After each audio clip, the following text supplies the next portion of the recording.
అట్లనే పక్కా గృహ నిర్మాణం కావచ్చు, జనతా వస్త్రాలు కావచ్చు, అనేక మంచి కార్యక్రమాలు, భూమి శిస్తు రైతులకు రద్దు చేయడం కావచ్చు, ఇట్లాంటి అనేక కార్యక్రమాలు నిజమైన సంక్షేమం కాంగ్రెస్ చేయలే. కానీ ఎన్టీఆర్ కాలం నుంచే అది కొంత ప్రారంభమైంది. అది మనందరికీ తెలుసు, చరిత్ర తుడిచేసిపోయేది కాదు. దాని తర్వాత తెలంగాణ పోరాటం, తెలంగాణ రావటం, ఎన్టీఆర్ గారు చేసిన దానికి మించి కార్యక్రమాలు మనం చేసుకున్నాం. రైతు బంధు కానీ, రైతు బీమా కానీ, 24 గంటల కరెంటు కానీ, బ్రహ్మాండంగా ధాన్యం కొనుగోలు కానీ అన్ని రకాలుగా చేసుకున్నాం. ఒక గుంట భూమి ఉన్న రైతు చనిపోతే కూడా వారం లోపల వాళ్ళ ఇంటికి 5 లక్షల రూపాయలు పంపించినాం. కళ్యాణ లక్ష్యం పెట్టుకున్నాం. ఏం చెప్పినాడు ముఖ్యమంత్రి? కేసీఆర్ ఓన్లీ 1 లక్ష రూపాయలు ఇస్తాడు, నేను తులం బంగారం ఇస్తాడు. తులం బంగారం వచ్చిందా? వినబడతలేదు. వచ్చిందా? తులం బంగారం తుస్సుమన్నది. ఇప్పుడు అడిగితే కాంగ్రెస్ కస్సుమంటున్నది. రైతు బంధు అడిగితే చెప్పుతోను కొడతా అంటున్నది.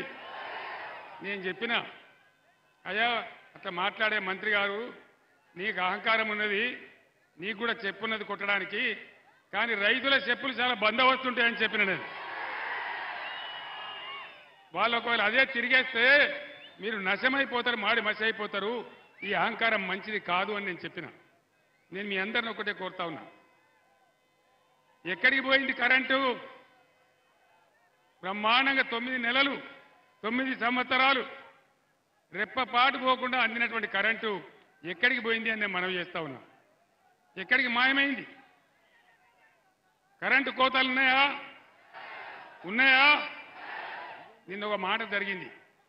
నేను మహబూబ్ నగర్లో మాజీ మంత్రి శ్రీనివాస్ గౌడ్ ఇంట్లో భోజనం చేస్తూ ఉంటే ఆడ 2 సార్లు కరెంటు పోయింది. నేను చెప్పిన కరెంటు పోయింది అని.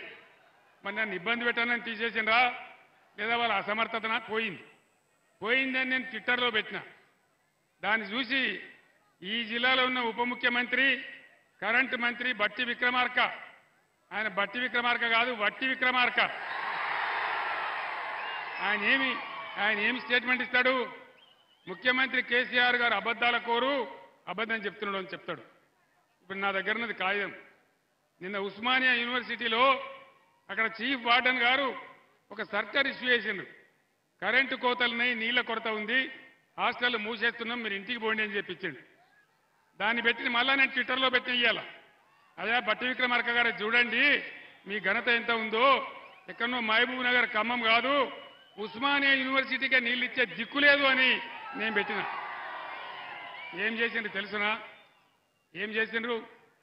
ఆ చీఫ్ వార్డెన్ ఎవరైతే ఉన్నారో ఆయన నిన్ను ఎందుకు సస్పెండ్ చేయొద్దు అని నోటీస్ ఇచ్చిండు. మీరు సస్పెండ్ చేస్తే చేస్తారు కావచ్చు, కానీ కోతలు నిజం కదా. బీఆర్ఎస్ గవర్నమెంట్లో ఎక్కడ చూసినా వరి కోతలు, ఇవాళ ఎక్కడ చూసినా రాష్ట్రంలో కరెంటు కోతలు. ఇది జరుగుతున్న చరిత్ర. ముఖ్యమంత్రి గారు ఏం చెప్పిండు?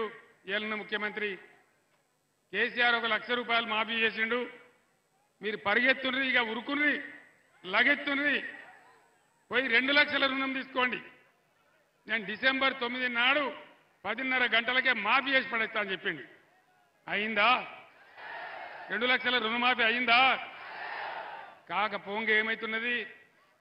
భద్రాద్రి రామయ్య మీద ఒట్టు, బాసర సరస్వతి మీద ఒట్టు, యాదగిరి నరసన్న మీద ఒట్టు. ఎన్ని ఓట్లు పెట్టుకుంటావు ముఖ్యమంత్రి? ఎన్ని ఓట్లు పెట్టుకుంటావు? ఎవరు నమ్ముతారు? ఇది పద్ధతేనా?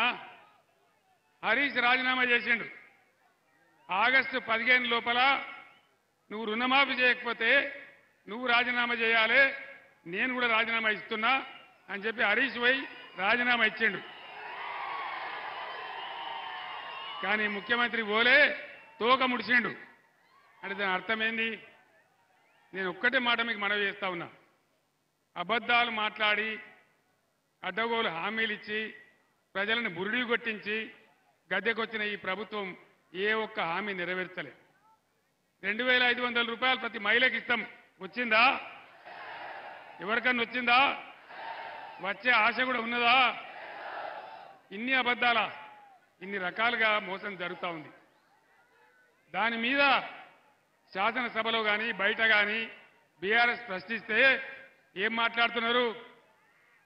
నేను జానారెడ్డిని కాదు, నేను ఫలానా కాదు, కేసీఆర్ నీ గుడ్డు వీకి గోళీలా